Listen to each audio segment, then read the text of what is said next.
I think maybe particularly Instagram, people look like they have a much better life than they really do. Right. People are posting pictures of when they're really happy.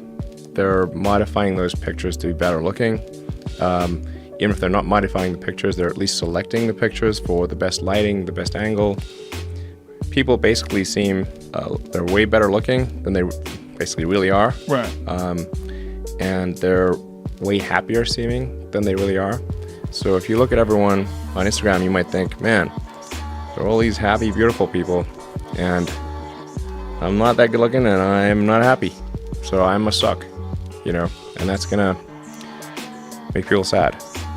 So when in fact, those people you think are super happy, actually not that happy. Some of them are really depressed. They're very sad. Some of the happiest seeming people, actually some of the saddest people in reality.